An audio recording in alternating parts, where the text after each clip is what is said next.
Welcome to the Boneyard with Steve Robertson. As always, I am your good friend and host, Steve Robertson. Here on the Thanksgiving Eve edition of the Yard. I hope that you are well. Hope many of you are probably traveling right now, so one of the reasons I wanted to go ahead and get the show up. Tomorrow's a day of family and friends and football. And we're going to talk a lot about the Ole Miss Rebels today. We'll preview rivalry weekend. Of course, it all gets underway tomorrow night. The annual battle for the Golden Egg. But again, it's one of those things, too, that, this rivalry, it's so interesting. The carpetbaggers of the world that pass through our state from time to time, in their search for employment as parts of stops of their journalistic career are always surprised and amazed at the intensity of the battle for the Golden Egg. We've grown up with it, so we don't know anything different. A lot of people say, well, Steve, you played a part in making this rivalry so toxic. I don't own that. I'm just a product of my environment in many respects. But yeah, I do hope to win this game, and I look for Mississippi State to beat Ole Miss in every sporting event. I mean, why would you not? I remember, I think it was Angel Jones, I think, that said if we did not present our national championship rings to our baseball team back in 2021, are we even rivals? It's kind of how I feel about it too. The talk of a kinder, gentler rivalry only tends to make the rounds when Mississippi State is winning. To kind of give you a little bit of a brief history of the rivalry before we get into our preview of Ole Miss football. Way back in 1905,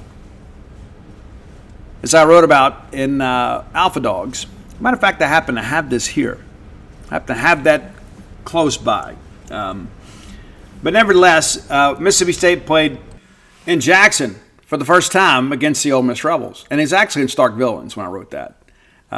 When you write as much as I do, sometimes it all runs together. I apologize. But the rumor and legend has it that every Mississippi State student attended the game. Now, back in those days, we played in Jackson at the fairgrounds. And so there were no stands. Your fans were on the sidelines with the team. And there were times in this ball game that the Mississippi State fans found their way onto the field and had to be removed from the field. It was very unruly. That particular year, Ole Miss's football coach quit about 6 weeks before the season began. Ole Miss only played 2 games that year, lost them both, didn't score a point in either game. And Mississippi State won the game. And somehow, some way, these cadets got a coffin at a secondhand store and then performed a full military parade funeral march down Capitol Street with Bully on top of that coffin. And it was supposedly, as the letter that I included, that I found in the Reflector, it was supposed to be a funeral for the athletic spirit of Ole Miss. Now, Rebels have obviously recovered since then, but I think that, again, kind of paints in the infancy of this rivalry, we didn't care much for each other. As you guys know, in 1926, Ole Miss ended a long losing streak to Mississippi State. They rushed the field, tore down the field goals, and tried to leave with them. And a fight broke out on campus. And as the Mississippi State Reflector recorded at the time, several chairs had to be sacrificed to protect the honor of Mississippi A&M. That's always kind of been the issue, And so I wasn't around in 05 or 26. Maybe you were. I don't know.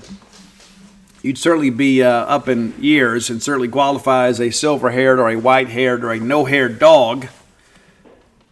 But it's always been that way. When you go back and look at all this stuff on the recruiting trail, of course, the Billy Brewer years, they had the Harlots of Mount Moriah and Memphis that brought new NCAA sanctions down. And both schools have run afoul of the rules. Ole Miss doesn't have the corner of the market on cheating. They're just better at it than we are. And then, of course, you flash ahead a little bit. Jackie Sherrill wins the SEC Western Division Championship in Oxford. So we got the parade around Vaught-Hemingway Stadium with the Golden Egg on our way to Atlanta, Georgia. Now, I don't know if you're aware of this. Perhaps you are. But in 1992, Mississippi State, Ole Miss, and everybody in the SEC began divisional play. There were 6 teams in the Southeastern Conference Westerns Division: Alabama, Auburn, Arkansas, LSU, Mississippi State, Ole Miss. And you may not know this, but we're moving away from divisional format next year. And Ole Miss, the only team of the original 6 SEC Western Division members of the modern era to never win the SEC West. And I know that's something that it bothers them. You say, but Steve, we only went once. Yeah, it's true. We only went once, but at least we've been. And then shortly thereafter, there began all this, fresh acrimony about the rivalry. We got to get that Jackie Sherrill. You had some of your coaches out there going to see players, followed by private investigators. I didn't have anything to do with that. You folks did. Not you guys, but those the interlopers that are listening in today to hear what we have to say about the rivalry. So it has been and as I noted in Stark Villains, the very first chapter about the rivalry is contentious from the beginning. It has never been a civil rivalry, nor will it ever be a civil rivalry. You go back from the very beginning to the very beginning when Mississippi State was even founded, how the Ole Miss educated state legislature fought tooth and nail against the very creation of Mississippi A&M. You may also know that after the Morrill Land Grant Act, post-Civil War Reconstruction, federal government enacted the measure to begin land grant schools around the country. And so Ole Miss got the land grant money and began some agricultural school programs. And then they didn't want the farmers' kids going to school with their kids. It's true. It's documented. You can look it up for yourself. And eventually, the enrollment for the agricultural and mechanical arts programs at Ole Miss dropped down to nothing. And then the state legislature took that money back and founded Mississippi State. A little known fact about that, too, they also took some money away from Alcorn State to begin what eventually became the university you know and love. That's all true. And then we started playing football, and then all of a sudden you had these 2 different, classes of people, and I hate to use it that way. It's more like 2 different factions of people in the state of Mississippi didn't really care for each other. Then we started playing football. And so all of this angst between the 2 sides entered into a sports rivalry. What's interesting, too, that you may be somewhat unfamiliar with, but way back in the 19-teens, Ole Miss beat us in 30-0, and then lost to us in 1911, 6-0. And then, allegedly, and according to some reports at the time that are becoming more prevalent now that more old newspapers are being scanned and digitized and put online for us to peruse, Ole Miss decided they were going to upgrade their schedule and not play Mississippi A&M anymore. That was the plan. So they didn't play us in the 1912 season, the 1913 season, and the 1914 season. In 1915, Mississippi State and Dudy Noble finally got Ole Miss back on a football field and took out 4 years of frustration as Bulldogs won 65-0. That was part of a 12-game winning streak against Ole Miss, which is what led to the big fight in 26. It became a regular rite of passage for Mississippi State, Mississippi A&M at the time, to beat the Ole Miss Flood or Mudcats or whatever they called them at the time. And you think I'm being funny. There were multiple newspaper reports that referred to Ole Miss as the Mudcats. True story. But during that stretch, the Bulldogs yielded 33 total points in a dozen years. And you can do the math on that, but I'll save you the time here. 1, 2, 3, 4, 5, 6, 7, 8, 9, 10.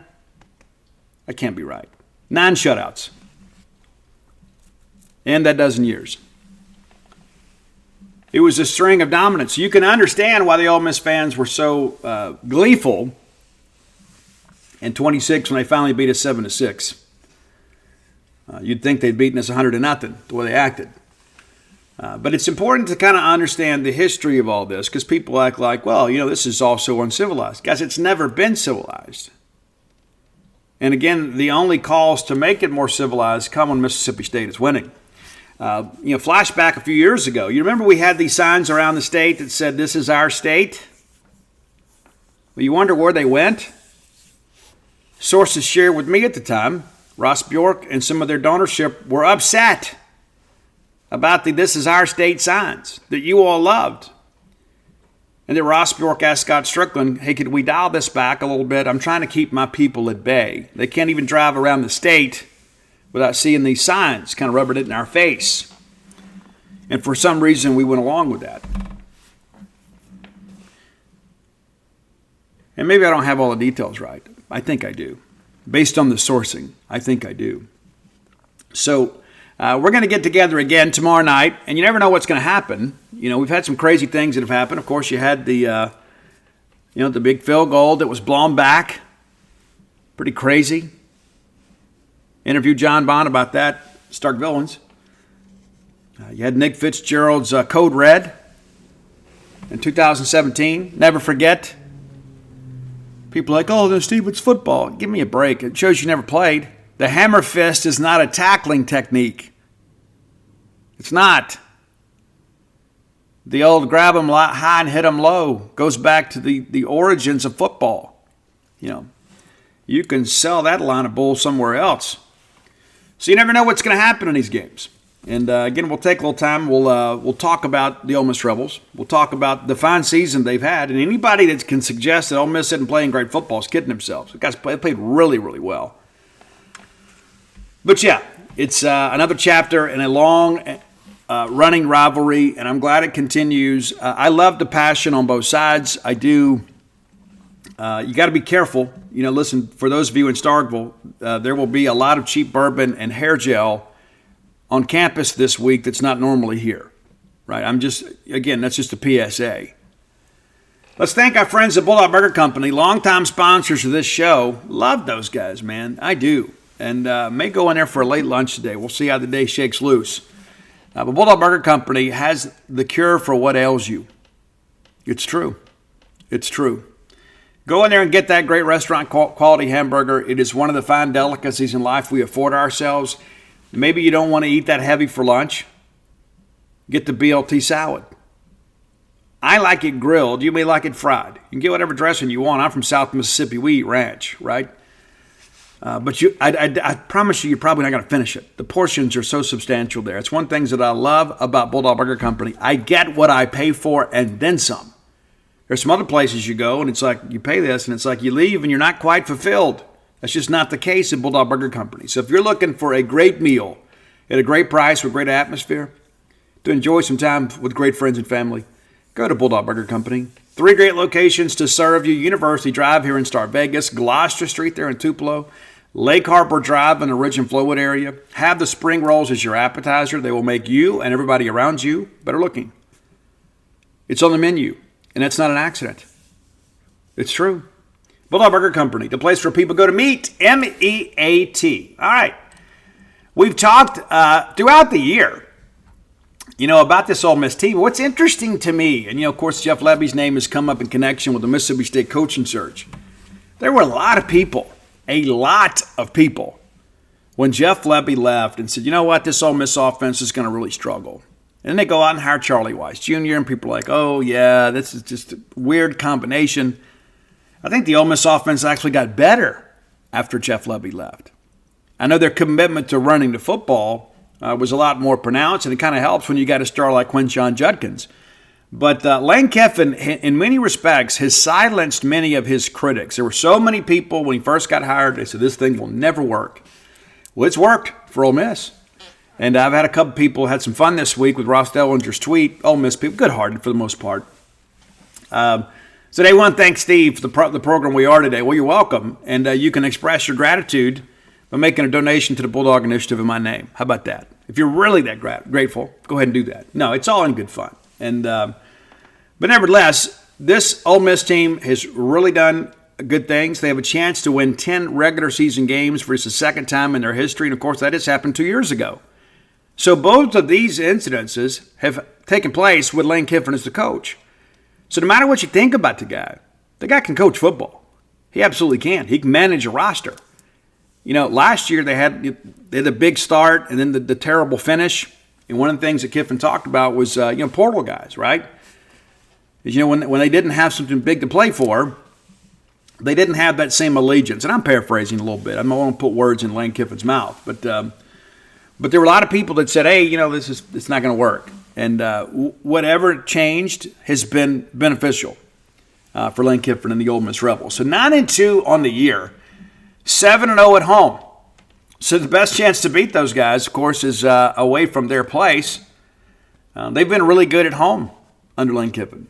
Of course, I can remember one loss last year at Vaught-Hemingway Stadium that ended the year. Maybe you're familiar with that one too, when Mississippi State won the Egg Bowl last year in Vaught-Hemingway. But 2-2 away from their own venue. Now, you say, well, that's helpful. Well, the road schedule, for Ole Miss hadn't exactly been a cakewalk by any stretch of imagination. But let's go back and take a look.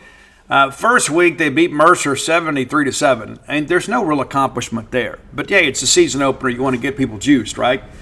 There were a lot of people that thought that they would have trouble at Tulane. Now, if Michael Pratt plays at Tulane, maybe it's a different game.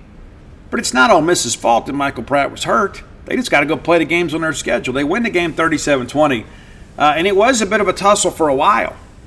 And, of course, Willie Fritz now, the head coach at Tulane, now connected to the Mississippi State search. And you can get an update on that over at genespage.com.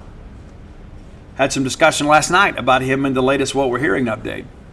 Week 3 brought Georgia Tech, the rambling wreck, to Oxford. Now, you remember last year, Ole Miss went to Georgia Tech and just beat Georgia Tech ungodly. Big blowout win here, but at least it was competitive for a little while, and Ole Miss really just kind of said, okay, well, we're done playing around with you. A lot of people thought Ole Miss had a chance to go in Tuscaloosa and beat Alabama. I was one of those people, too, that thought, you know what, this could be interesting. This could be interesting because at the time, Alabama didn't have a sense of itself. Jalen Milroe was struggling. Defensively, they were just kind of up and down a little bit. And everybody thought, you know what, this may be Kiffin's best chance. This wasn't the get your popcorn ready type game. But Alabama took care of business, 24-10. I'm trying to remember where I was then. I was in San Diego that weekend when this happened. And I remember kind of watching this unfold. And Alabama able to put the game away late. But the Alabama defense really did a number on the Ole Miss offense. 24-10 is your final. But I suspect if that game was played today, the margin may be the same, but there'd probably a little more scoring. At that point, everybody thought, well, Ole Miss will go ahead and go in the tank because they still have LSU to go. One of the most entertaining ball games of the SEC schedule this year. Ole Miss hangs on to beat LSU 55-49 on a game that went down to the final play. LSU in plus territory had a chance and just couldn't complete the comeback. Touchdown there, even out the extra point, ties the ball game there. But Ole Miss wins a thriller 55-49. And then people are like, okay, they're going to navigate through this thing and keep the dream alive. Arkansas did a really good job kind of managing the game, slowing things down, being very deliberate in what they did offensively. Of course, KJ kind of having to carry the whole load at that time. Ole Miss wins at 27-20. Took a big defensive stop late to remove all doubt in this ball game. But again, I like the game plan that Sam and those guys had. Let's just kind of shorten the game. Maybe we run 50 plays apiece. Give us a better chance to win. The next week, they go to Auburn, and we thought that would be a tough one. We didn't think that Freeze and the new-look Tigers would be quite ready, but again, a very competitive game. 28-21, your final there. Offensively, Auburn wasn't quite what they wanted to be, but you know as well as I do, everybody connected with Auburn kind of saw this as a bit of a Super Bowl, right? A redemptive-type opportunity for Hugh Freeze against Ole Miss, and the Rebels take care of business. Do they get any style points in this game? No, they don't. But, that's the measure of being a good team is sometimes you win these games when maybe you're not at your highest offensive proficiency. And they did. And getting SEC road wins is tough. I don't care where you go or who you're playing. As we mentioned, they're 2-2 on the road. Vanderbilt makes the trip to Oxford. It's a shame this rivalry is going away. It has brought us so many years of entertainment over the years. I hope that maybe Greg Sankey and the leadership will say, you know what, hey, guys, we made a mistake here. No, we really don't. Ole Miss got the sweetest peach of the draw back in '92. One of their permanent opponents was Vanderbilt. Of course, at that time we had more permanent opponents. They changed it, and Ole Miss retains Vanderbilt. So the Bow Tie Bowl will take a hiatus. We don't know when it returns. We really don't. Again, it's a tragedy in college football. But Ole Miss wins 33-7. I remember we were on our way back from somewhere then. I can't remember where we'd been, and we were driving back and stopped to get some food, and they had the game on. And there really was no doubt about Ole Miss winning that ball game. Texas A&M makes its way to Oxford. And again, another close ball game. The Aggies made it interesting, but Ole Miss wins 38-35. Entertaining game. And people thought, okay, here we go. Many people said, you know what, this Ole Miss-Georgia game is going to be great. I thought it had a chance to be a really good game, too. I thought Ole Miss offensively was going to be able to match up and maybe make this thing a shootout. But the Georgia defense is like, nah, we got it. 52-17. And, of course, Jackson Dart got the big hit on the shoulder. Did come back and play last week, as we discussed on Monday's show. A lot of respect for that kid, man. I've got a ton of respect for Jackson Dart. I really do. But Georgia, kind of removed all doubt and, again, clinched the fact that Ole Miss would never play as the SEC Western Division champion in Atlanta. And then last week, of course, Ole Miss gets Louisiana Monroe 35-3, a game that was 7-3 at the break. But that came alive there in the third quarter with 21 points. So, again, you look at these games, even against Ole Miss's contemporaries, these games have been competitive, with the exception of Vanderbilt, one of the greatest rivalries in the history of sport. But A&M, Auburn, Arkansas, when you're State or Ole Miss, that's who we kind of compare ourselves to, right? We're chasing Alabama and LSU, but we see the rest of us kind of right there together in the same pack. And in order to move ahead in this conference and finish in the top half of the league, you got to beat your contemporaries. I tell you what's interesting too. I can't remember who did it. It was somebody in Arkansas media. I remember it. A few years back, they said, that Arkansas should never lose to the Mississippi schools in anything. Listen, it's a good Ole Miss team. This has not been a great Mississippi State team for a lot of reasons, but Arkansas loses to both Mississippi State schools this year. Again. It's crazy. It really is. But, good season for the Rebs. We've all been there before. You got big weekend plans. For some reason, it just didn't work out. Maybe life gets in the way. Maybe you want to head down to the casino. Maybe take some of their money. I like to do that. Well, MyBookie's new and improved online casino is here to change the game for you. Dive into truly realistic casino experiences featuring the latest in slots, progressive jackpots, and live dealer action, all from the comfort of your own home. Take advantage of weekly blackjack tournaments and a brand new collection of high-end games for a chance at real cash rewards. The MyBookie Casino provides a Las Vegas experience when the action's in your hands. And the best part is you don't even have to wear pants. How cool is that? Your adventure at the MyBookie Casino begins today with a generous sign-up bonus using promo code Boneyard. That's promo code Boneyard to secure yourself a sweet deposit bonus. And that's not all. Because their revamped loyalty program ensures that you'll be showered with rewards, including free spins, cashback offers, and a host of exclusive VIP perks, the more you play, the more you'll win. Play anytime, anywhere with the MyBookie Casino. Again, that's promo code Boneyard. Guys, we're smack dab in the middle of a coaching search, which means your good friend and host has a tough time finding time to sleep and eat. You know what's come up big for me lately? It's the Factor meal kits, man. I tell you what, new sponsors to this show, Factor, America's #1 ready-to-eat meal delivery service, can help you fuel up for breakfast, lunch, and dinner with chef-prepared, dietitian-approved, ready-to-eat meals delivered straight to your door. You'll save time, eat well, and stay on track with your healthy lifestyle while tackling all of your holiday to-do list, right? Because I'm not the only guy that's going to be busy here over the course of the next few weeks. But you know what? When I'm pressed for time and I want something delicious to eat, I'm going to go with the Factor kit. I am. I had that jalapeno chicken and some cauliflower rice just yesterday. Absolutely delicious. So if you're looking for special occasion meals during the holidays, level up with Gourmet Plus options prepared to perfection by chefs and ready to eat in record time. Enjoy premium ingredients like broccolini, leeks, truffle butter, and asparagus. That's right, keeping you healthy. Head to factormeals.com/boneyard50. That's right, factormeals.com/boneyard50 and use our promo code boneyard50 to get 50% off. That's code boneyard50 at factormeals.com/boneyard50. How about that? Saving you money and keeping you healthy. So far, a really good season. Again, 9-2, and you look at some of the things they've done offensively, even when Quinshon Judkins was beat up. They've got a couple backs back there that can hold you accountable, and you get some fresh legs in the game, especially late.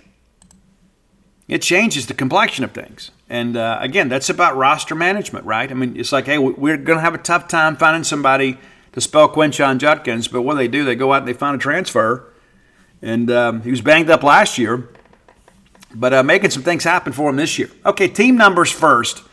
Ole Miss scoring 36.4 points a game, allowing 23. And, of course, some of that a couple of gaudy blowouts there kind of skewed things a little bit, but scored 401 points on the year. First downs, we talk about, is it a rushing offense? Is it a passing offense? It's pretty balanced, to be honest with you. And more first downs in the passing game, which is traditionally how it works. But yeah, it's been a really balanced approach in many respects, and the numbers kind of share that for you. Ole Miss has rushed for 1,937 yards this year. They've allowed 1,727. From a passing standpoint, 3,223 yards. You say, but Steve, you said balance. Well, they're explosive in the passing game. I'm just talking from a play calling standpoint. They can hurt you either way. It's not something, we want to make them one-dimensional. They're skilled enough offensively to hold you accountable no matter what facet of the offense they're kind of forced to use. Total offense, 5,160 yards gain, allowed 4,160. And again, that's kind of skewed, that Mercer game especially. Kind of skews the numbers. But hey, this is a quality offense. It's putting up right at 470 yards a game. Much better on defense this year than they have been. And you give them credit. Pete Golding came in. People were wondering, well, how would he perform with that Alabama talent? Well, pretty well. Yeah, you just got to kind of call it for what it is. They've been better. They have been. Got some key transfers, but also, too, they had some guys they've developed and guys have been there for a while. Shante Sistrunk is a guy that was not a highly recruited player, but has proven to be a very solid part of that defense. Matter of fact, he represented the defense in media opportunities this week. One of the two defensive reps. But, good team. And kind of working through these kicking numbers, too. Field goal attempts, 15-20 on the year. We've been in those situations where it's come down to a field goal on both sides of this. And if that's the case, I'm going with Kyle Ferry. This thing boils down to a field goal, becomes a field goal kicking competition. It favors Mississippi State. Our penalties have been a bit of an issue at times for them, averaging about 65 yards a game, but 83 on the year, 83 penalties. Their opponents just 63. And we've had some undisciplined play at times, so that could be awfully interesting. When people talk about time of possession, the game has changed a lot, right? You want to play keep away? Guys, Ole Miss, they've had the football less than 27 minutes per game. It's not even half the time, and they're 9-2. It's become really a meaningless stat in a lot of games for the game of football. It really has. Third down conversions, 38%. They're allowing right at 40% defensively. Fourth down conversions, they've gone for it 31 times on fourth down this year. Did you expect to hear that? Well, they did. 20 of 31. There's a good chance they're going to go for it on fourth down multiple times against Mississippi State. I'd go back a couple years ago. They could have won the game handily, but got a little bit greedy and took some chances on fourth down in field goal range that came back to bite them. Red zone offense been pretty good. 53 attempts, 46 scores. They've come away, and a couple times those times have been fourth down attempts that went awry. But 35 touchdowns in their 53 trips into the red zone. Let's take a look at the individual numbers here. Quinshon Judkins, and a lot of people said, oh, well, he hadn't had the year. Guys, he had a bad rib injury the first half of the year. He was really banged up and is still going to go over 1,000 yards this year. He's 933 right now and got 2 more games to play. You feel pretty confident in that. And this kid, I'd say he really runs hard. And what a great job by that staff to get that kid committed and just kind of, he just kind of hit out there in Alabama and everybody's like, oh, okay. Kid's a star. There were some people projecting him as the SEC Player of the Year this year. Hadn't worked out, but it's been more about injuries than it has inefficiency. Ulysses Bentley, great compliment back for him. Really hits the hole hard. Pardon me. But he's one of those guys too. As the defense begins to wind down, you've seen in many cases that he's kind of been a guy that will come in the second half and have some success. And offensive line, up until recently, it's been pretty good. Beginning of the year, we were all like, this offensive line is absolute trash. Well, they figured it out. They've had some injuries as of late, so the running game hasn't been maybe exactly what they had hoped. But nice 1-2 combination there. Jackson Dart, the third leading rusher on the team, 347 yards. With that shoulder, no matter what they say, that's a concern. That's not, again, he's going to play. I'll just talk about he may not play. He's going to play. He wouldn't have played against Louisiana Monroe if he wasn't going to play in the Egg Bowl. But Jackson Dart, I don't think will be a willing runner unless it's a situation where he can just kind of get outside and get out of bounds. I feel confident he doesn't want to take another shot on that shoulder. So I think that's one of the things to consider when you begin to plan for this running game. And we talk about having to account for the quarterback on run defense. Well, I don't think that's going to be maybe the play that gets called quite as often. And so if you can, again, Dart could be a willing runner in some situations when things break down. I don't think you're going to see a ton of quarterback called runs. I don't. And then when you don't have to always account for the quarterback, I think that could impact the Ole Miss running game a little bit. It's difficult to keep people honest in a zone read type scheme when the quarterback's a little bit banged up, when people know that he's not really a willing runner. Now, who knows? He may wake up tomorrow morning and feel great, but I think that is something to consider as we get into this thing. From a passing standpoint, I don't know that Jackson Dart gets the credit that he deserves as a passer. There are sometimes he will miss, and that's part of being a human, right? But there are sometimes he'll miss some open receivers, and they've had at times a couple drops. But Dart, 66.44%, and that's not just dinking and dunking. I mean, they will, especially in that middle to intermediate passing game, they love the crossing route. They do some of the puff pass stuff on the jet sweep type thing, but they will push the ball down the field, as you guys are well aware. A lot of corner routes in this scheme, and Dart can make those throws. Big, strong kid. I'll be honest with you, he's better than I thought he was going to be when he got here. He has been, and I've said multiple times, this is a guy in play action that really, really puts safeties in conflict. We've got to be careful with that. We've got to be disciplined. Spencer Sanders has appeared in 8 games, and maybe we see more of him this week. I don't know. Maybe. Walker Howard, of course, transferred up from LSU. They think he's the future. Has played sparingly this year. But it's the Jackson Dart show. Unless he gets, injured, and again, you don't wish that on anybody, but you do think about that, and the fact that it made it out in the media. I guess it was Chris Lowe that tweeted it out that they'll see how he looks. I think all that's just gamesmanship. I absolutely expect Jackson Dart to play. Trey Harris, man, transferred. It's come in there for them, and it's been absolutely outstanding for them. Big physical guy that can elevate. He's made some really acrobatic catches this year. Made a couple of catches, like one-handed grabs as he's fallen out of bounds and still managed to get a foot down. I mean, this guy's a pro. I mean, I think that's we almost come to expect it, right? That every year Ole Miss is going to have one pro prospect at wide receiver at the very least. Well, Trey Harris is. 44 grabs, 824 yards, 8 touchdowns on the year, averaging 82 yards per game. Dayton Wade from Atlanta spoke up this week about how he wasn't exactly sure what to expect in the battle for the Golden Egg. Because in a few plays in, I was like, okay, I'm not even from out here. It's again, it's a crazy thing for people that are kind of joining our programs, from out of state. And it's a quick study, though. You find out there's just a bitterness in this ball game that doesn't exist in most.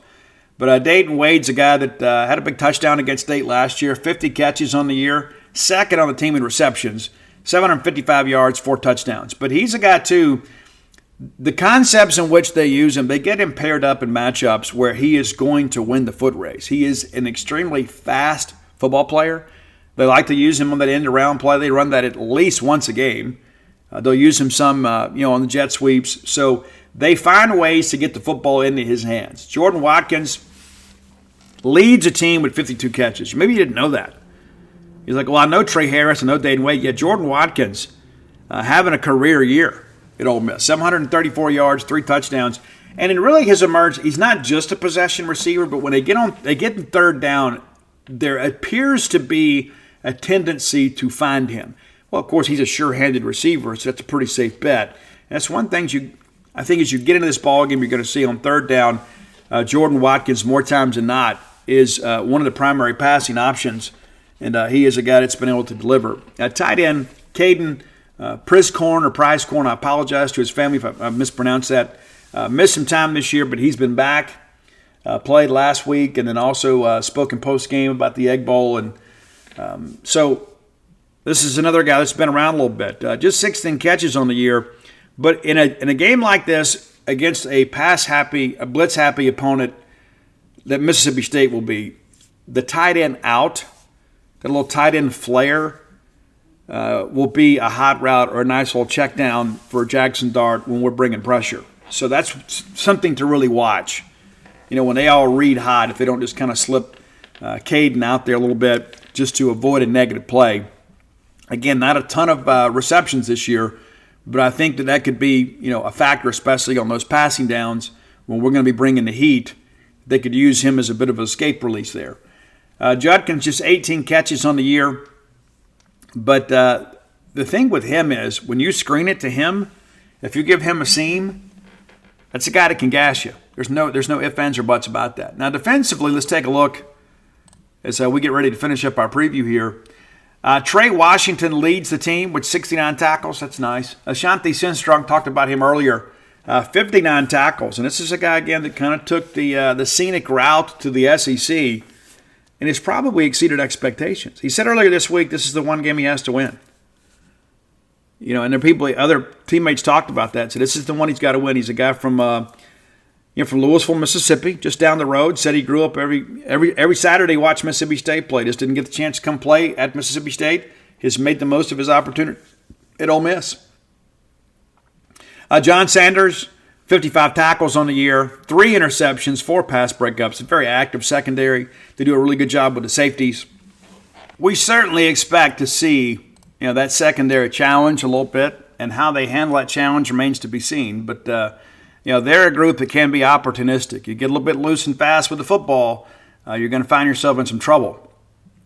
Now, looking at the kicking numbers here, and it seems that everybody in the SEC has a kickoff specialist that can make some things happen for you.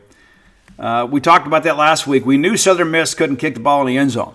So what did they do? They sky kicked it most of the day, or squib kicked it, or whatever.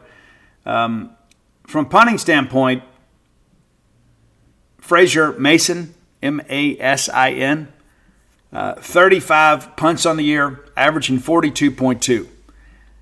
That's better than what we do. And last week, they kept trying to win the battle of field position, and we were able to kind of hold serve because they couldn't punt either.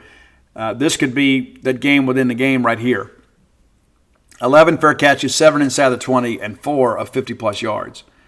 Caden Davis, we talked about him earlier, 15 of 20. He's been really good under 40 yards. And then once you get beyond that, it's been a real adventure. 4 of 6 from 40 to 49 and 1 of 3 of 50-plus. And so if it comes down to a long field goal, that could be interesting. They've also had a couple blocked. Caden Davis, 75 kickoffs on the year, 62 of them touchbacks.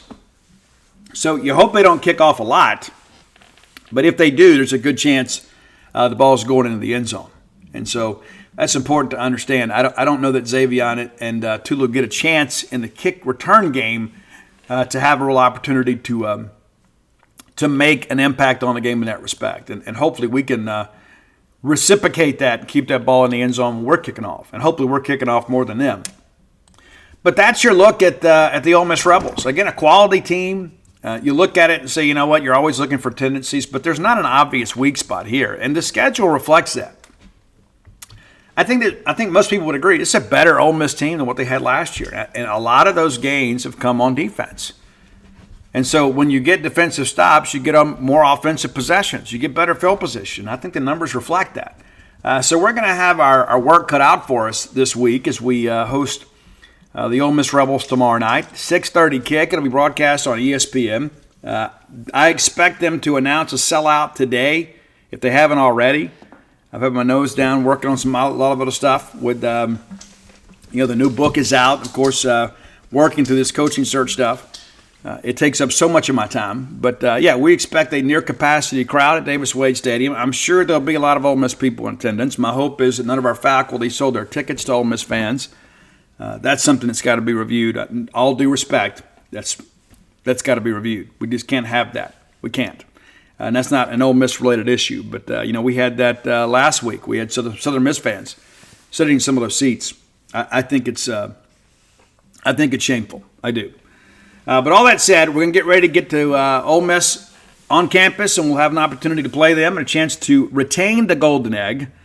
And we hope that's the case. But, Mississippi State's going to have to play a really good football game. Ole Miss doesn't beat themselves very often. There are times that Lane Kiffin will kind of overthink things and get a little bit too aggressive, and you got to make him pay when they do. But, again, quality opponent, we're going to have to play the best of our ability. I'll give you my pick later in the show.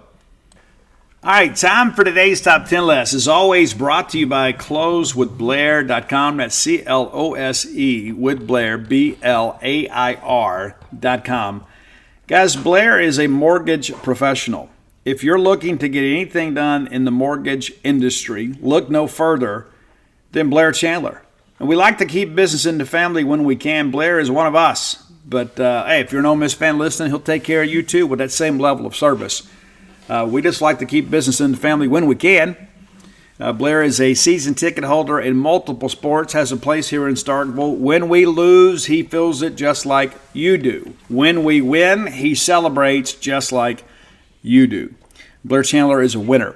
Top 1% close ratio in the country, back-to-back-to-back years. 22 years of experience. Nobody knows how to navigate through the labyrinth that is underwriting better than Blair Chandler. Whether you're looking to buy a home, looking to refinance a home, Blair is your guy.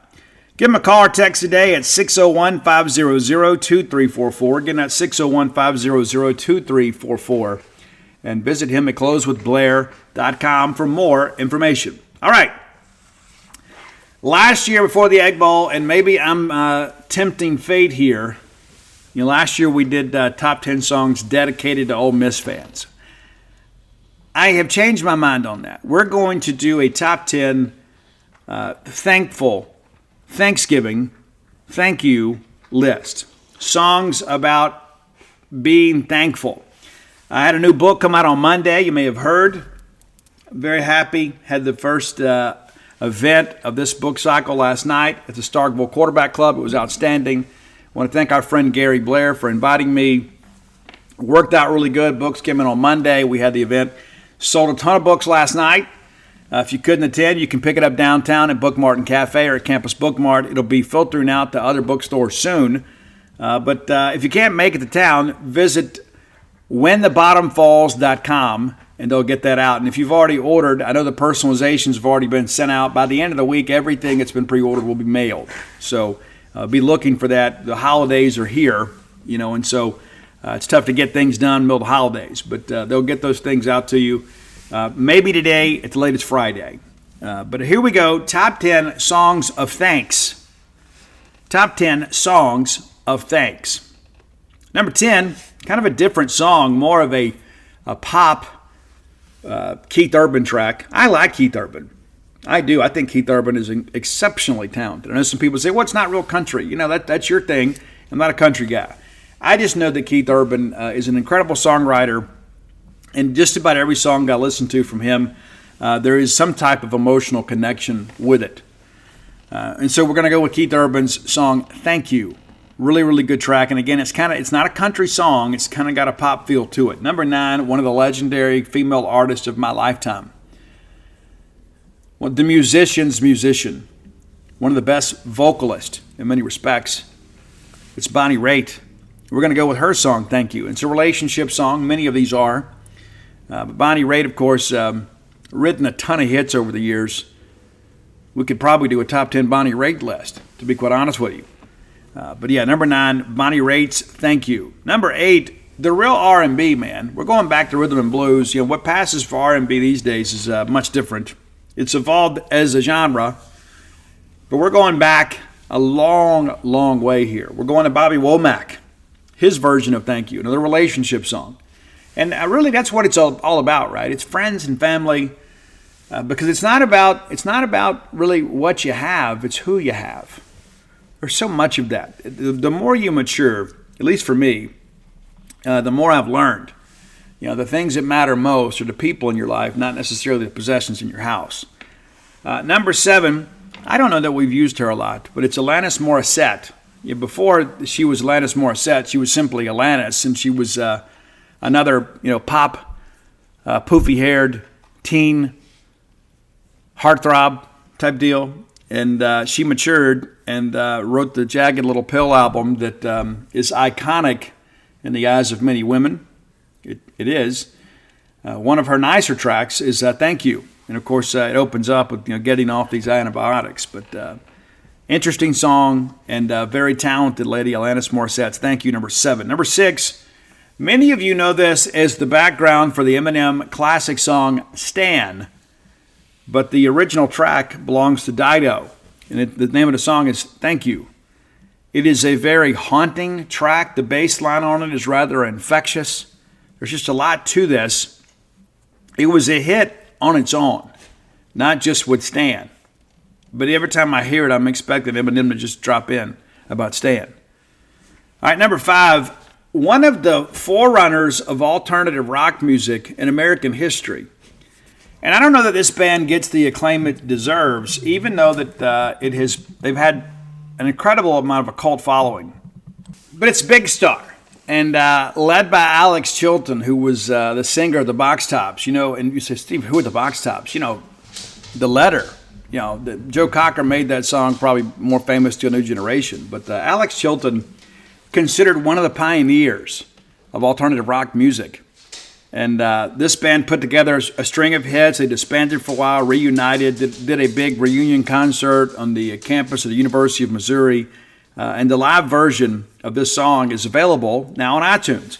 It's Thank You Friends from Big Star, number 5. And I've always liked the song, and I've been an Alex Chilton fan since I was a radio DJ years ago, because we used to play the Box Tops. And that's back when, music was like 2 minutes per song. But the Box Tops were a regular on the playlist. And, Alex Chilton, again, extremely talented guy, man. Extremely talented. So if you need to, do a little research on him. I think you'll find he has influenced many of your favorite artists. Number 4, I said it on Monday's show, anytime we can work Seven Dust into the show, it's a great thing. And it's off the Kill the Flaw album. It's Thank You, which was a number 1 hit for Seven Dust. Again, I've met these guys. They're absolutely phenomenal people and musicians. But their original tune, Thank You, absolutely special. Number 3, changing gears a little bit. It's Boyz II Men's Harmony classic, Thank You. And I thank you. You know the song I'm talking about. And it almost has a Bobby McFerrin kind of feel to it. It's got a backing track, but it's kind of got this up and down, very playful and gleeful harmony section in it. I love it. I love Boyz II Men from the very beginning. And I know you guys did too. Of course, the name Boyz II Men goes back to the New Edition days. It's a tribute. That song, These Are the Days That Turn, or These Are Things That Turn Boys to Men. Number 2, it's we're not doing a thank you song, but we're sort of. The title is a little bit longer than just the traditional thank you, but it's Bon Jovi's Thank You for Loving Me. And man, when you're in that spot in your life and you can show gratitude for your partner, man, it's amazing. It's like you look up one day and you think, how did I get so lucky? And have somebody that put up with all my nonsense, right? Because anybody can love you at your best. But what about when people love you at your worst and they're able to look through your flaws, not that you can go around mistreating people. I'm certainly not an advocate for toxic relationships, but we're all human, man. And some days we're just not on our game. That's one thing about my wife that I love, especially when I'm stressed and I'm all wound up, that she'll kind of let me be. I can just lay there and kind of look at my phone or whatever, and she's like, why don't you talk to me? She's not like that, And sometimes that's a better part of a relationship is knowing when not to talk, right? And not that I'm a combative person with her by any stretch of the imagination, but all these years been together, she's kind of figured out when to kind of let me be and let me stew a little bit. And the other night I was really stressed, man. It's so much work with these coaching searches. And, of course, we've got a record number of subscribers now at Gene's page. And we've hit a very, very impressive milestone that I don't know that we thought possible. But just for those of you that know, the Mississippi State site now, we merged several years ago. It's 3 times bigger than it was back then, just so you know. You can do the math yourself. But thank you for loving me. And I actually sent this song to my wife when that album first came out. But I love it, man. I do. And I hope that you guys have that in your own lives. There's nothing like having somebody that gets you. It's true. Number 1, though, it's Led Zeppelin's Thank You. And that's actually my wife's favorite band of all time. Just didn't plan it that way. It's kind of how it worked out. But I actually love the Chris Cornell version of the song that is on the songbook. I listen to that songbook regularly when I travel because, number 1, Chris Cornell's my favorite singer-songwriter of this generation. But his version of Led Zeppelin's Thank You is amazing. But again, it's another song about love. But it's one of those songs, too, that I think is timeless in many respects. But I've got a lot to be thankful about, and I thought about that when I got up today. It's like, I had the quarterback club meeting last night, and it's emotional for me, man, talking about my recovery. And I do my best not to show too much emotion in large groups, but I did last night, man. It's the culmination of a long process to get this book on the market, but to be able to tell my story is important to me, and not from a narcissistic standpoint. I understand that, like, it's so interesting too. I love the people that don't know me that tell me I have a lack of self-awareness on Twitter. I have a really good awareness of who I am and my responsibilities as somebody in long-term recovery. I do. And I would give this book away if we could. I mean, that's how important it is to me because, guys, we have people dying due to addiction. And we have really sanitized so much of that these days. It's like, like we can't even call things suicide anymore. It's like we want to make it an easier topic. This person is dead by self-death or whatever. There's always something out there. But here's the thing, man. Addiction is ugly. It's ugly. Depression is ugly. Suicidal tendencies are ugly. And I think when we romanticize those things, I think it's one of those things, it doesn't help the person. It just helps us. It's like, oh, well, how sad that is. Guys, you got to fight for your loved ones. You do. And one of the things that I'm a big proponent of is never, ever, ever, ever, ever, ever, ever surrender somebody you love drugs and alcohol. Don't do it. Don't do it. Because through that fog is the person you really love. And you may be instrumental in pulling them out of that. And I write a lot about that in the book. Again, it's When the Bottom Falls. And I'd love for you to go check it out. But it's one of those things, too, that this time of year is very difficult for a lot of people. And I'm very sensitive to that. I mean, again, we just went over a list of songs about being thankful. There are a lot of people out there, unlike me and you, that don't have a lot to be thankful for. And I thank God I'm not them anymore. There was a time, I remember this, back in 1991, and there's a whole chapter about 91 in the book, about what a tumultuous year that was in my life. And that sounds like forever ago. But that Thanksgiving, I spent basically alone, with a friend, a female friend. And Whenever I wanted to go party, whenever I could get drugs for everybody, and whenever I could, get people into clubs and meet bands and meet women and things like that, everybody had a ride for me. But when it was time to go home for Thanksgiving, nobody had a ride for me. Nobody. And so I ate, I don't remember what I had for lunch, but we had some leftover Thanksgiving food that evening, me and the female friend. But that was one of those dark moments in my life because I was estranged from my family. Not even my family would come get me. I mean, I lived like 30 miles away, and nobody would come get me. And I remember my grandmother telling me, because, you can always find a ride to all these bars and clubs and concerts and things like that, but you couldn't get a ride home. And that stung to hear. But I was that guy that was at arm's length from his family on Thanksgiving. It was a very, very emotional time for me. And it hardened me in many respects. I got very bitter over that. And, looking back, at the later stages of my addiction, that's one of the things that stands out. And what's interesting, too, I was in drug rehab about 3 weeks later. Yeah. And so it was a really, really, really low point in my life. And so for those of you that perhaps are estranged, or maybe you're the family, like maybe you're in the inner circle here, right?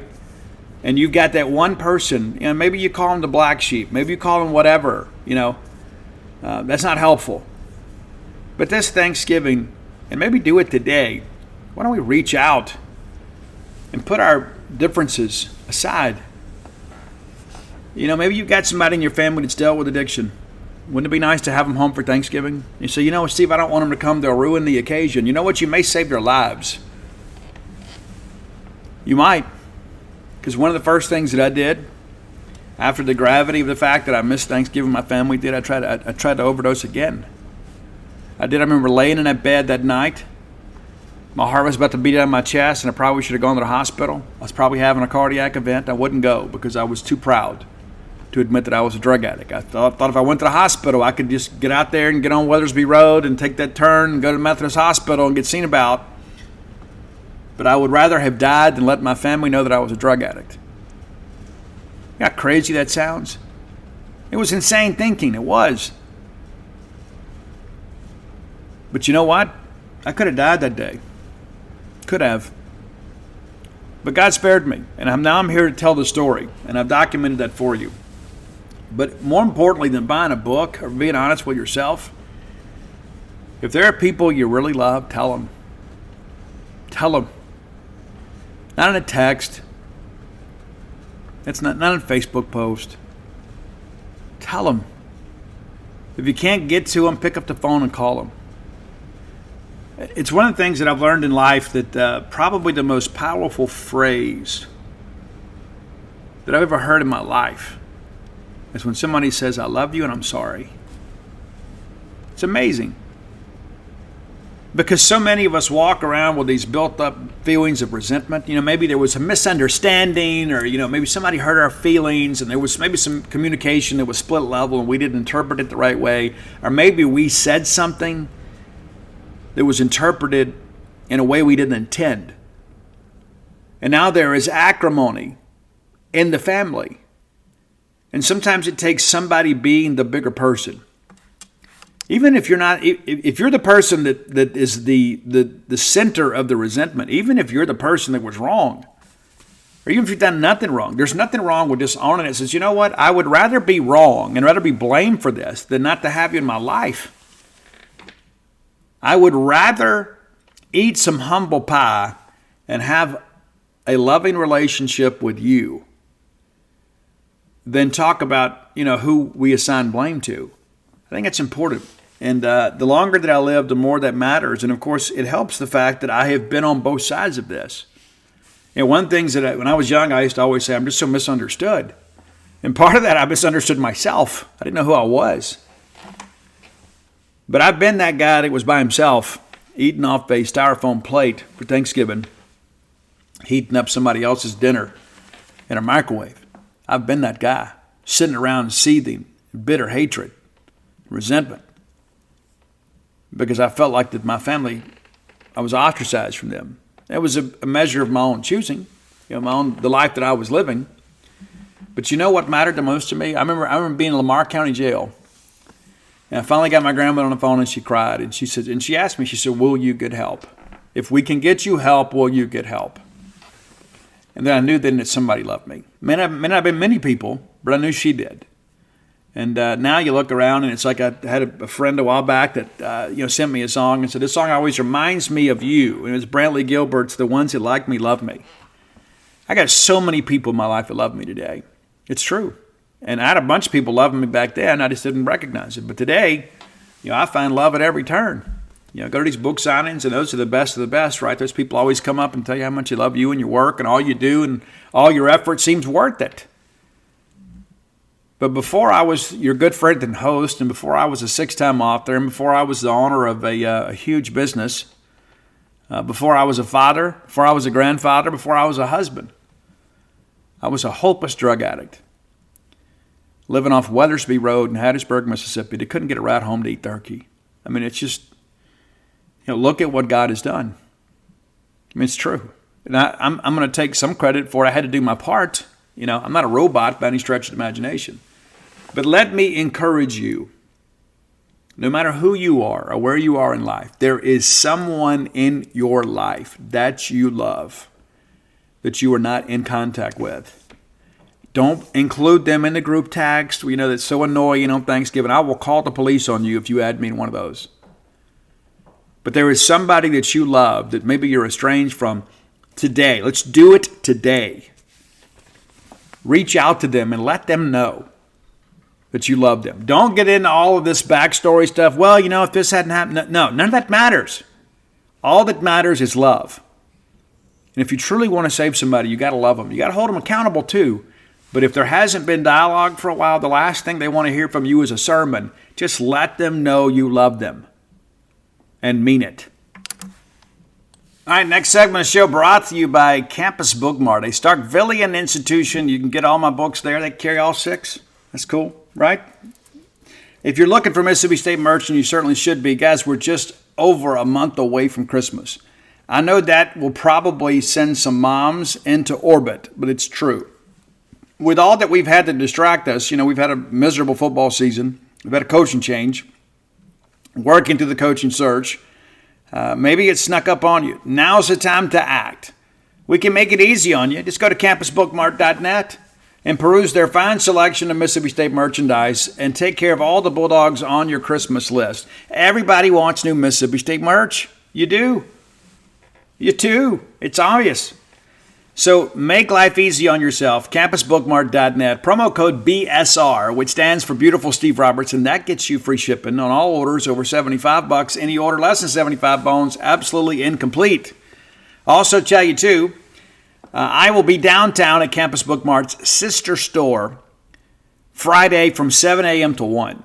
Black Friday, be signing books, hugging necks, kissing babies' mamas. I'll have my baby's mama there too, and she'll be there to sign if she needs to, but also to talk about the new business. We'll be down there at downtown at Book Martin Cafe on Friday from 7 a.m. to 1 p.m. You never know, I may stay later. If you guys are, if you keep coming, I'll just stay, right? But yeah, we love Campus Bookmart, that whole family of stores. Get into one as soon as you can and outfit your family in Mississippi State merchandise. All right, let's take a look at the rivalry week scheduling. Going to be an interesting week. It always is. Ole Miss and Mississippi State. We'll save that one for last, even though that's the first game of rivalry week. Let's start with Missouri and Arkansas. Missouri ranked 9th in the country now. Raise your hand if you saw that coming. I don't even think Missouri fans, probably the best Missouri fans in the country, never thought they'd have the season they've had. They got a chance to wrap up the regular season here and stay in a New Year's Six, projected to be there, as they should. They get Arkansas. I just don't think Arkansas has the juice, and I think there are going to be a lot of people. Sam may come out, full of and vinegar, but I just think Missouri's just too good. And Missouri had their hands full last week with Florida. Barely won the game, but they won. Arkansas announced last weekend that Sam Pittman would continue. I don't think there'll be anybody at that game. It's a 3 o'clock game on Friday. I think a lot of people say, I'm just going to sit at home and watch it. So we'll have a chance to watch that game Friday, Missouri and Arkansas. We're going to take Missouri with that game. Kentucky's at Louisville. Louisville 10th in the country now. Kentucky loses a very important game in their bowl pecking order pursuit last weekend at South Carolina. Louisville, the better team. I think Kentucky could win it if Devin Leary has a big game. I think he's a very average to above average quarterback. But I like Louisville at home. Texas A&M's at LSU. That's another 11 a.m. game on Saturday. And how fun it is that we'll get our business taken care of Thursday night and be chance to be home. Enjoy college football all weekend. Texas A&M at LSU. LSU trending towards some big things. Jaden Daniels trying to win the Heisman Trophy. A&M playing with an interim coach. They played Abilene Christian last week. The temperature will be much different this weekend in Baton Rouge as LSU, tries to improve their bowl positioning as well. You got to like the Tigers here, and I like the Tigers big. Alabama's at Auburn. I think this will be a tussle for a quarter and a half. After New Mexico State debacle last week, I do expect Auburn to kind of bounce back and play with some energy this week. And they're at home. It's the Iron Bowl. You never know what's going to happen. Alabama, of course, going to play next weekend an SEC championship Saturday. And they want to knock off Auburn. I like Alabama in the ball game. I just don't think Auburn has the horses to compete yet in this ball game. But I do think for quarter and a half, it could be interesting. The second half, I think the Alabama running game takes over. Vanderbilt at Tennessee. Not really a rivalry game, just two in-state schools on the schedule. Tennessee has had a good year, maybe not as good as we had expected. But I'll tell you this. I think if they will leave Josh Heupel alone and just let him run his program, I think Josh is going to consistently make Tennessee a winner. The guy's proven that he can recruit and coach offense. It'll be an absolute bloodbath in Knoxville with Vanderbilt this Saturday. You like Tennessee, you like Tennessee big. Florida State at Florida. This game is a lot more intriguing now without Jordan Travis. Now, Florida State got some quarterbacks. Mike Norvell, good offensive coach. Florida fighting for their postseason lives. I don't think they get bowl eligible, even with Jordan Travis being out. And I know the game is on the road. Florida State obviously has had the better run of it this year. I know Florida is going to play with desperation. I don't think that Florida's job opens up this year. Had some people tell me that there's been some discussion about it. They don't think it's going to happen. They think Napier gets one more year. And you begin to wonder, too, about the health of Scott Strickland and his administration down there. You go out and you hire Billy Napier, and it seemed to be a good fit for Mississippi State. I don't know what a good fit it was for Florida. I did think Billy would be okay down there. They've recruited a little bit better this year. But next year he's probably coaching for his job. If Florida State beats them with a backup quarterback and beats them well, it could get the Bull Gators stirring. But I'm taking Florida State.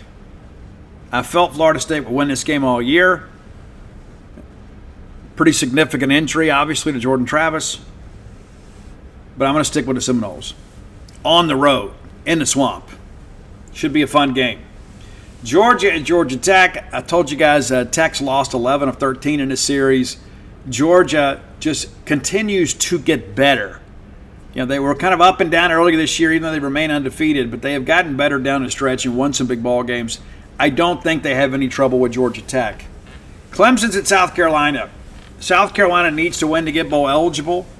When they were 3-6, I don't think we thought this was possible, but we knew they had 3 home games in a row to close the season.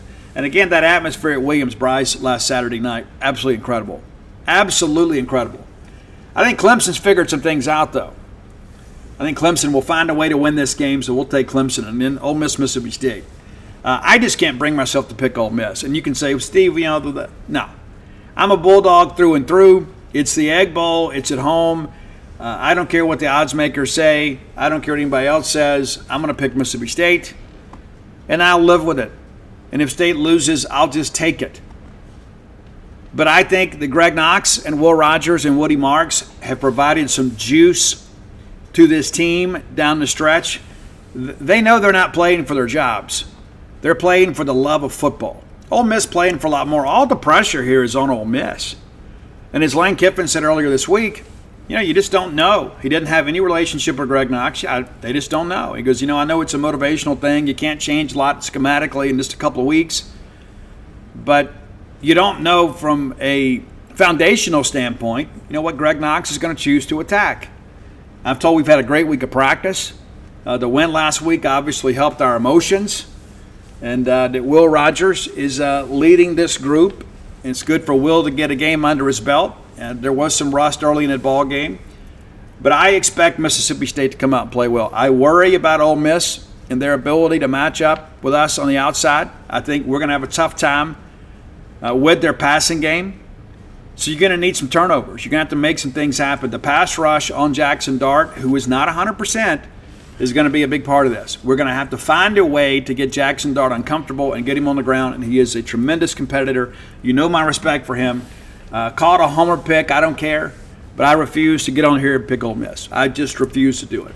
And we're going to cheer for the Bulldogs, and we're going to hope they win the football game. And hearing that State's likely in a bowl game either way, but wouldn't it be nice just to go ahead and win it and say we earned it rather than just happen to be on a list of APR teams to fill out the bowl games? I think our kids deserve the opportunity to go play and have some good memories after what's happened. As I was reminded last night, when we lost Sam last year too. We forget that. We think about the tragedy, of Mike Leach's passing. It's been a rough stretch for your Bulldogs. So let's go out with some style. Let's beat Ole Miss. We've had some history with that before where they brought great teams to Starkville and we beat them. I go back to 2009. They were on their way to the Capital One Bowl, and we took care of business. We did. We took care of business. But, they're playing better football than us. We're going to have to play our best football game of the year to win this game.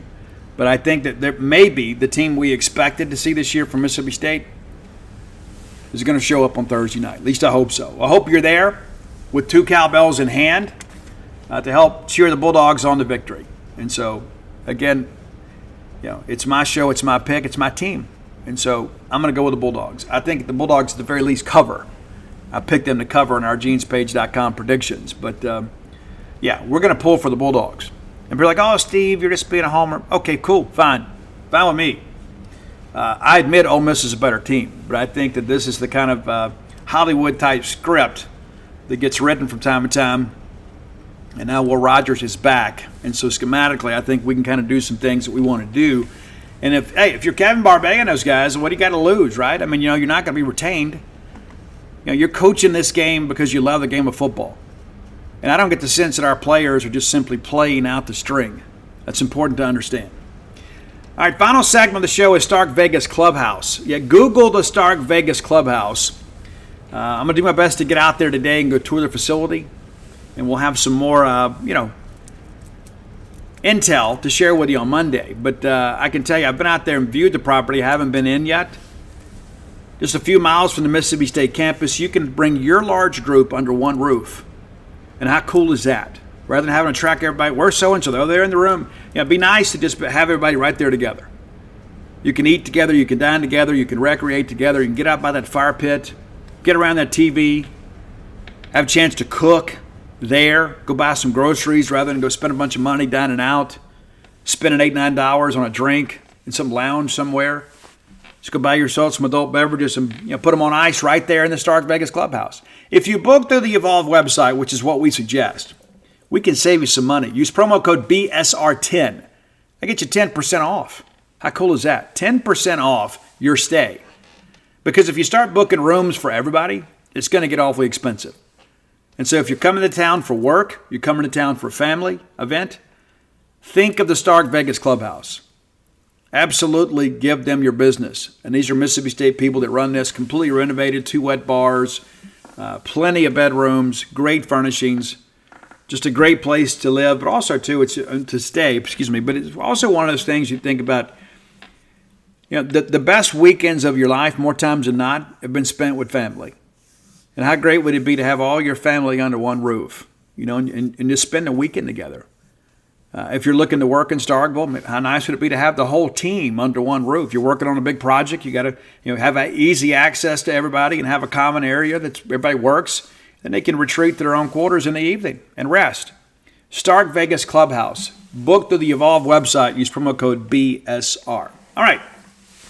I would be remiss if we didn't talk a little bit about the coaching change. Now, got a lot of sources. I do. And the thing about it is, the thing that I have learned through all of this is even when you hear something, you can't fully trust it. You just can't. Because you got to think, there are clients of agents that are still playing football games. And it's like, you know what? Hey, I'm willing to talk to Mississippi State, or I'm willing to hear what Zach Selman's got to say, but don't distract my football team. That's the number one way to get a client to pull out on you, or a coaching candidate to pull out on you, is go do something stupid like that. If you become a detriment to what they're currently working on, because more times than not, I mean, there is some ebb and flow. You're going to sit down and make a presentation, say, hey, this is what we're willing to do. Well, before you can get that person to the table, they got to make sure they can trust you. And so if you're out there, being silly and doing things that cause them stress and anxiety in their life, they're going to say, you know what, I'm not interested in this. And they may make a statement publicly to the media that embarrasses you. It's true.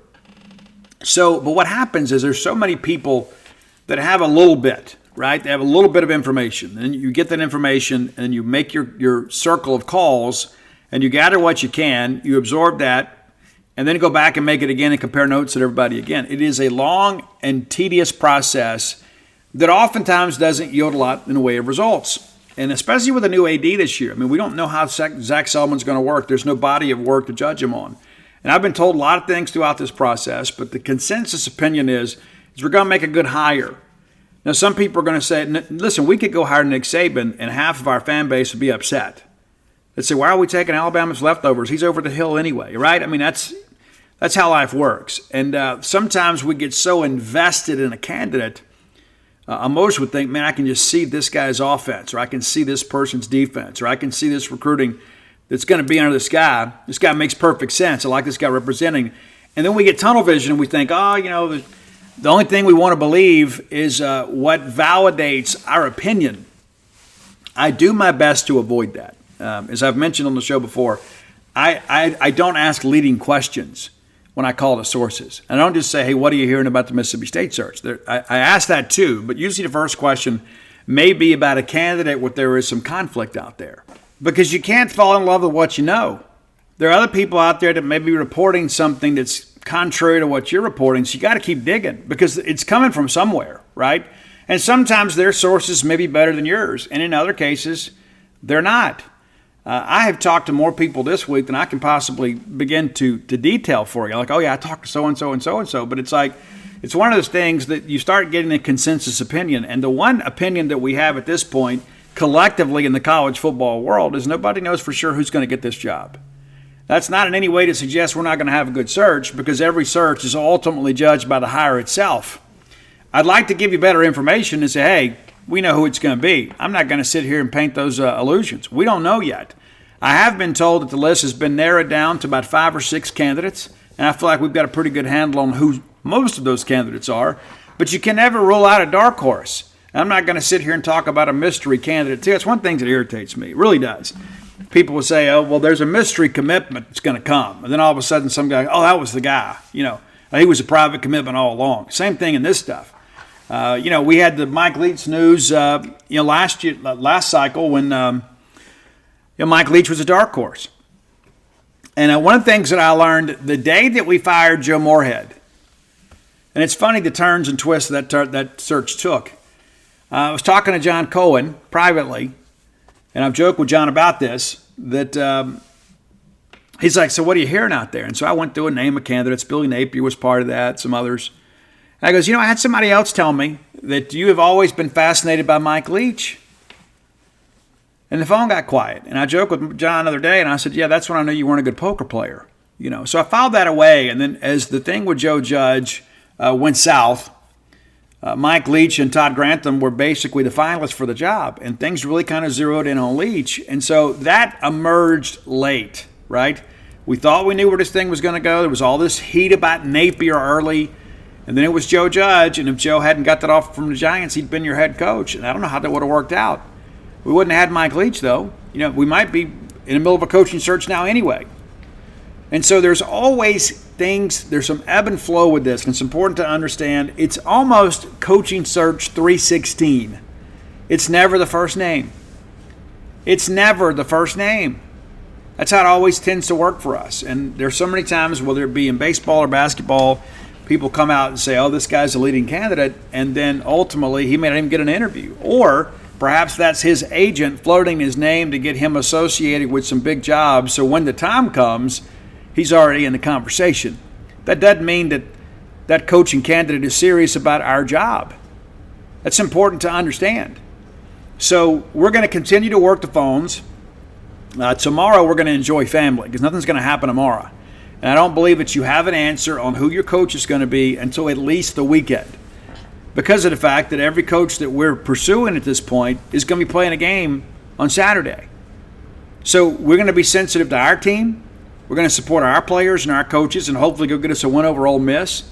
And then once that game is over, and maybe you start hearing some leaks on Saturday, you know, Mike Nemeth, of course, works for us at genespage.com.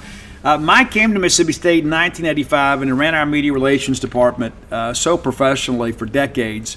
And Mike works for us. And I lean on Mike and Dave Murray because I know a lot of people. They know even more. There are people that'll talk to them that might be somewhat hesitant to talk to me. So it's a unified effort in that respect. But Mike said, hey, it might start leaking Saturday because the outgoing school may want it out there, especially if the game doesn't go the way they want it, right? They may go ahead and leak it. And there are a lot of times, too, that agents, once a deal is in place, they want it out there quickly, too. And so I don't think we hear anything before Saturday, but I think there is the possibility that we could find out something this weekend and this search begin to narrow. I'd love to be able to tell you right now that I know. We've already prepared our stories, and we're just waiting on the announcement, but that's not true. That's just simply not true. I'm going to be honest with you guys. I'm your good friend and host, right? I'm not the guy out here that's going to pretend to know more than I know. I've talked to a lot of people, and nobody seems to know what Zach Selman's going to do. That's not to say that we're not working the phone and working through a process of elimination as names emerge to find out the viability of their candidacy. There's a lot of people out there whose names are associated with this job that have not been connected to Mississippi State in official capacity. There's a lot of agents out there working hard to get their clients a better deal at their current school. That's important to understand too. And as Zach Selman said, if you don't hear it from me, don't believe it. Well, I got some things out there that you can believe, but it's not about who the hire is going to be. It's been more about who it's not going to be, and sometimes that's equally as important as we push towards an eventual announcement. I understand there's also already some plans in place for the press conference. We're going to make a hire soon, so they're already beginning to kind of get that things together, and that there will be an opportunity for you guys to come greet the coach and welcome the coach to the Mississippi State family. And that's important too, and we hope that there'll be some lead time with that, right? It's so tough, like we make a hire on Monday and say, hey, tomorrow at noon we're announcing his coach, and there are a lot of people that would like to come that won't be able to come. And so my hope is you guys will get an opportunity. We'll get enough opportunity to plan that event so you guys that can attend and come meet your new coach will be able to do that. But again, we don't know who he's going to hire. We don't. I don't think Zach Selman knows at this point. I do know that there have been multiple conversations with John Sumrall, who is at Troy. There have been multiple conversations with Willie Fritz, who's at Tulane. I know that Barry Odom is pushing very hard to get the job. And I understand that there's a possibility that he's going to have a face-to-face with Mississippi State at some point very soon. And so if we're still continuing with that, that tells me we're still working through the search. It's not a situation where Zach Selman's just sitting in the Brown building just kind of waiting for the clock to tick away, and then we're going to make an announcement.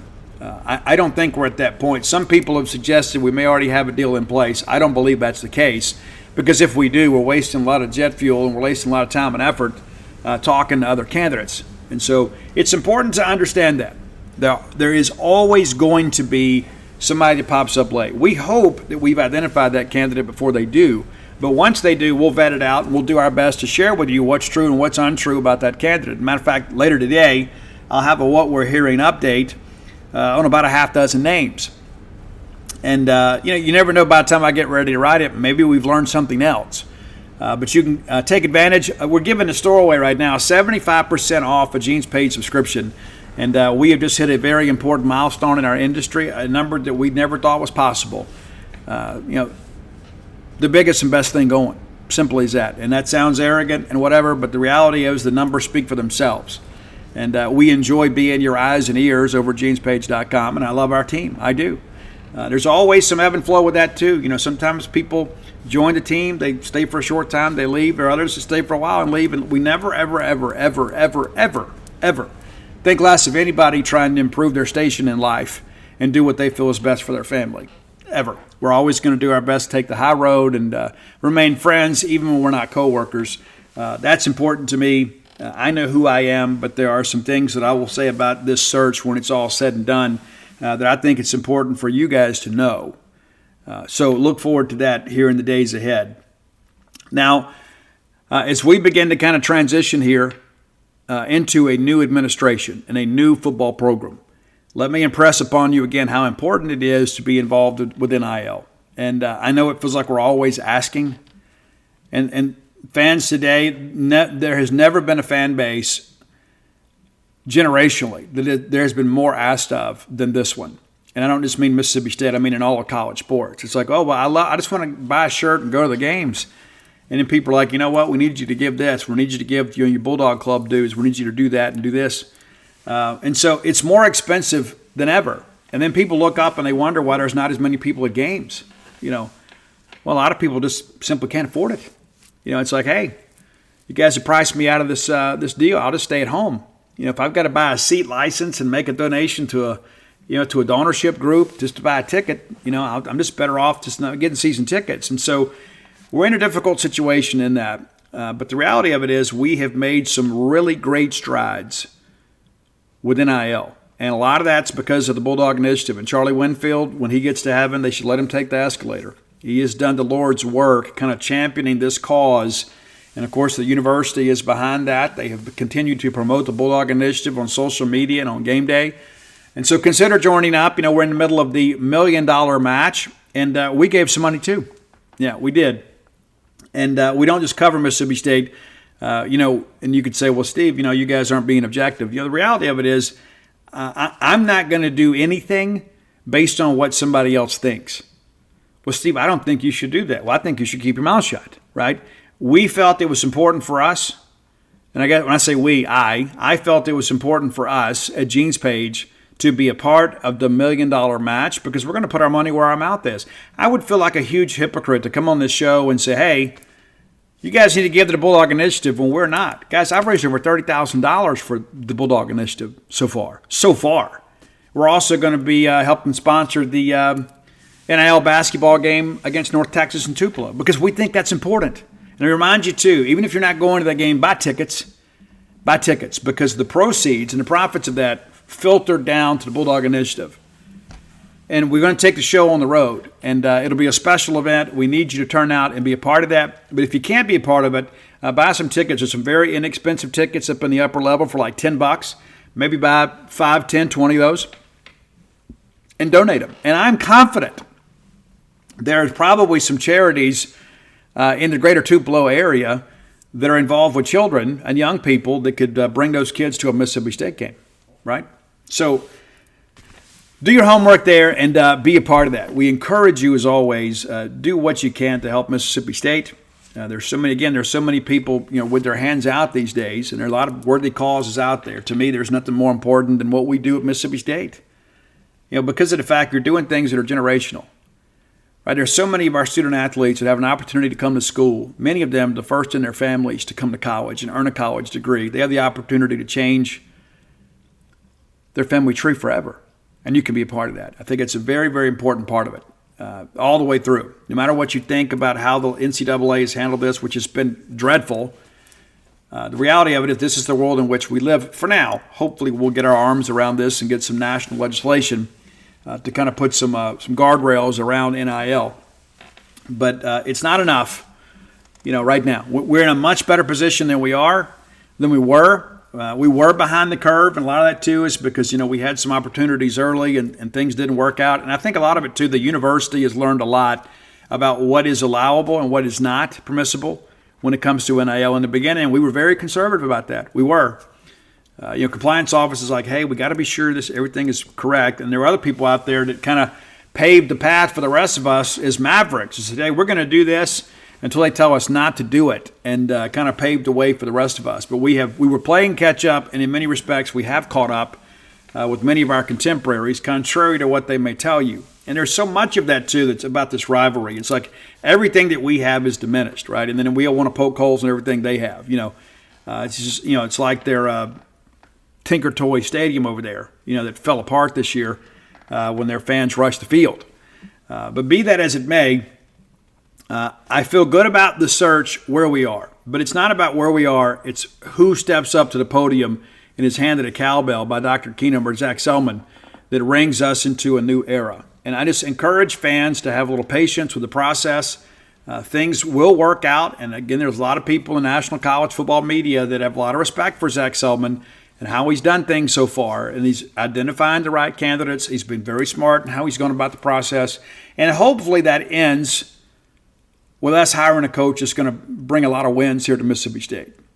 I am for Zach Selman, and I am for everybody else that's for Mississippi State. I've had some people out there, it feels like they're kind of rooting against Zach Selman. And I don't get that aspect of it. Because if Zach Selman is successful, that means we're all successful. Right? I mean, why would I ever root against a Bulldog? I would never do that. Because their success is our success. And when I'm successful, you're successful. When you're successful, I'm successful. And I think that's the way you look at all that. I want what's best for Mississippi State, and I think that's for all of us to pull in the same direction. Now, again, no matter who we hire, it's going to be criticized by some. It's going to be praised by others. And I think probably the reality is right there in the middle. But just as we sat through this process, here about 11 months ago, we promoted Zach Arnett from interim coach. That didn't work out for us. But again, at the time, that was the right move. And I think so many of our fans, and it was so exciting to see, it's like, hey, I really want this guy to make it. I really want him to make it. I'm pulling so hard for him to make it. Well, he didn't make it.